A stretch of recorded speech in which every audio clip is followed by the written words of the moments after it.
ரஜினிகாந்துக்கு super star, கமலஹாசனுக்கு உலகநாயகன் போன்ற பட்டங்கள்லாம் யார் யார் கொடுத்தா அப்படின்னு உங்களுக்கு தெரியுமா? இப்போ வர ஹீரோக்கள்லாம் 1, 2 படங்கள் இட்டு கொடுத்த உடனே ரசிகர்கள் அவங்களுக்கு பட்டம் கொடுத்துட்றாங்க. அதை ரொம்ப சீக்கிரமாக மக்கள் மறக்கவும் செஞ்சிடுறாங்க. அப்படி இருக்கும்போது ஒரு சில ஹீரோக்களுக்கு கொடுக்கப்பட்ட பட்டங்கள் மட்டும் அழியாமல் அந்த பட்டங்களே அந்த ஹீரோக்களுக்கு அடையாளமாக மாறியிருக்கு. ஸோ அப்படிப்பட்ட ஹீரோக்கள் யார் யார், அவங்களுக்கு அந்த பட்டங்கள் யார் யார் கொடுத்தா, எப்படி கொடுக்கப்பட்டது அப்படின்றத தான் இந்த வீடியோவில் நம்ம பார்க்க போகிறோம். இந்த லிஸ்ட்டில் நம்ம ஃபஸ்ட்டு பார்க்க போகிறது நடிகர் விஜய். விஜய் பற்றி சொல்லணும்னா தமிழ் சினிமாவில் ரொம்ப முக்கியமான ஹீரோ அப்படின்னே சொல்லலாம். ஸ்டார்டிங்கில் அவர் நடித்த படங்கள்லாம் ஒழுங்காக போகல அப்படின்னாலும் அவர் கரியர்லேயே ரொம்ப முக்கியமான படம் தான் ரசிகன். அந்த படம் ரொம்ப பெரிய வெற்றி அடைஞ்சிருக்கு. அந்த படத்தோட வெற்றி அப்போது ஒரு ரசிகர் விஜய்க்கு எழுதின லெட்டரில் இளைய தளபதி அப்படின்ற ஒரு பட்டத்தை மென்ஷன் பண்ணியிருக்காரு. ஸோ அந்த பட்டம் விஜய்க்கு பிடிச்சி போய் தமிழ் சினிமாவில் ரொம்ப வருஷமாக இளைய தளபதி அப்படின்ற ஒரு பட்டத்தோடையே வலம் வந்துட்டு இருந்தார் நடிகர் விஜய். அதுக்கப்புறம் அவரோட ரொம்ப க்ளோஸான டைரக்டரான அட்லி அவரோட படத்தில் இளைய தளபதி அப்படின்ற ஒரு டைட்டில் கார்டை தளபதியாக மாற்றிட்டார். அது மட்டும் இல்லாமல் அவரோட மெர்சல் படத்தில் 20 நிமிஷத்துக்கு விஜயோட கேரக்டர் பேரே தளபதி அப்படின்னு வச்சுருப்பாங்க. அந்த படமும் ரொம்ப பெரிய வெற்றி அடைஞ்சிருக்கு.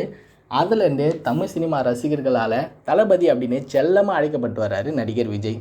இன்னும் சொல்லப்போனால் தமிழ் சினிமாவோட பாக்ஸ் ஆஃபீஸ் கலெக்ஷன்லேயும் ரசிகர்கள் பட்டாளம் கொண்டதுலேயும் தளபதி அப்படின்னா அது விஜய் தான் அப்படின்றதுல மாற்று கருத்தே கிடையாது அப்படின்னே சொல்லலாம். அண்ட் இந்த லிஸ்ட்டில் நம்ம அடுத்து பார்க்க போகிறது நடிகர் கமலஹாசன்.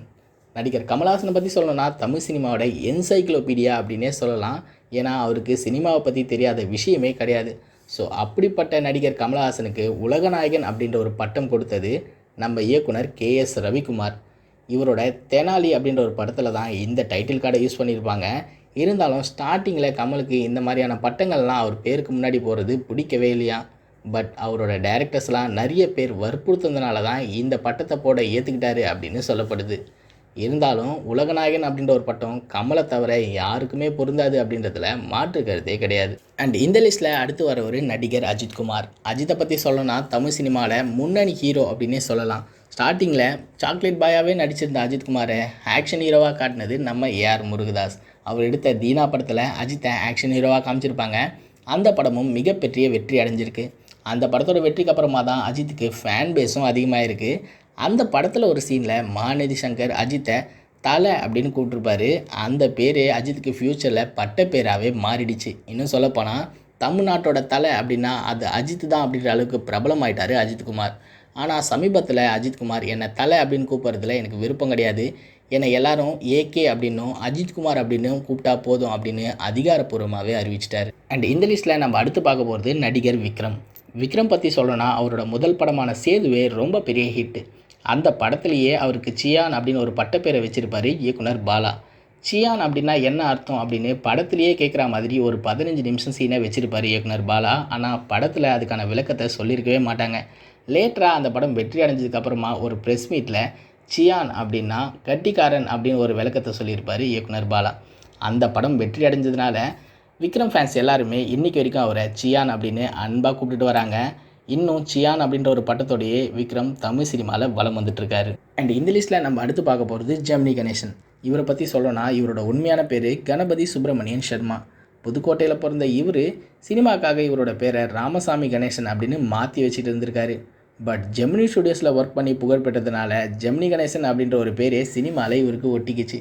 இன்றைக்கி வரைக்கும் இவரை எல்லாரும் ஜெமினி கணேசன் அப்படின்னு தான் கூட்டிகிட்டு வராங்க. இன்னும் சொல்லப்போனால் இவரோட உண்மையான பேரை சொன்னால் தமிழ் சினிமாவில் யாருக்கும் தெரியாது அப்படின்னே சொல்லலாம். அண்ட் இந்த லிஸ்ட்டில் நம்ம அடுத்து பார்க்க போகிறது நடிகர் யோகி பாபு. தமிழ் சினிமாவோட முக்கியமான காமெடி ஆக்டராக வலம் வந்துட்டு இருக்கக்கூடிய யோகி பாபுவோட உண்மையான பெயர் வெறும் பாபு தாங்க. அமீர் நடித்து சுப்பிரமணிய சிவா இயக்கத்தில் வெளியே வந்த யோகின்ற ஒரு படம் நல்ல வரவேற்பு அடைஞ்சிது. அந்த படத்துலேருந்து தான் இவரும் ஃபேமஸ் ஆனார். ஸோ அதிலேருந்து வெறும் பாபுன்ற இவரோட பேரை யோகி பாபு அப்படின்னு மாற்றி வச்சுக்கிட்டாரு. இவர் பேர் மாற்றின நேரமாக என்னமோ தெரியல, இன்றைக்கி தமிழ் சினிமாவில் ரொம்ப பிஸியாக வலம் வந்துட்டுருக்காரு நம்ம யோகி பாபு. அண்ட் இந்த லிஸ்ட்டில் நம்ம ஃபைனலாக பார்க்க போகிறது நடிகர் ரஜினிகாந்த். இவரை பற்றி சொல்லணும்னா இவருக்கு இந்தியாவில் மட்டும் இல்லைங்க, சைனா, ஜப்பான், சிங்கப்பூர், மலேசியான்னு வெளிநாடுகளில் கூட ஃபேன்ஸ் ரொம்ப அதிகம். முக்கியமாக இந்தியாவில் இவருக்கு உயிரையே கொடுக்குற அளவுக்கு ஃபேன்ஸ் இருக்காங்க. அதுவும் அவரோட சூப்பர் ஸ்டார் டைட்டில் கார்டுக்கே தேட்டரில் விசில் பறக்கும் அப்படின்னே சொல்லலாம். ஸ்டார்ஸ்லாம் வந்து சூப்பர் ஸ்டார் அப்படின்னு வரக்கூடிய அந்த டைட்டில் கார்டை ஃபஸ்ட்டு அண்ணாமலை படத்தில் சுரேஷ் கிருஷ்ணா தான் யூஸ் பண்ணியிருப்பார். இன்றைக்கி வரைக்கும் தேட்டரில் அண்ணாமலை மியூசிக் தான் அந்த டைட்டில் கார்டுக்கு போட்டுட்டு இருக்காங்க. அந்த டைட்டில் கார்டுக்கே தனி ஃபேன் பேஸ் இருக்குது அப்படின்னே சொல்லலாம். அது மட்டும் இல்லாமல் 1970களிலேயே ரஜினிகாந்துக்கு சூப்பர் ஸ்டார் பட்டம் கொடுக்கப்பட்டிருக்கு. ஆனால் அந்த டைமில் எம்ஜிஆர், சிவாஜி போன்ற பெரிய பெரிய ஹீரோஸ் இருக்கிறதுனால அந்த பட்டத்தை வாங்க மறுத்துருக்காரு ரஜினிகாந்த். லேட்டராக 90s 80ஸில் ரசிகர்கள் ஆசைக்கிணைங்க அந்த டைட்டிலை ஏற்றுருக்காரு நடிகர் ரஜினிகாந்த் அப்படின்றது குறிப்பிடத்தக்கது. சரி, ஓகே ஃப்ரெண்ட்ஸ், இதோட இந்த வீடியோ நான் முடிச்சுக்கிறேன். ஸோ இது மாதிரியான இன்ட்ரெஸ்டிங்கான வீடியோஸை நீங்கள் தொடர்ந்து பார்க்கணும் அப்படின்னு நினச்சிங்கன்னா மறக்காமல் நம்ம சேனலை சப்ஸ்கிரைப் பண்ணுங்கள். அண்ட் இந்த வீடியோ உங்களுக்கு பிடிச்சிருந்தா லைக் பண்ணுங்கள், உங்கள் ஃப்ரெண்ட்ஸுக்கும் ஷேர்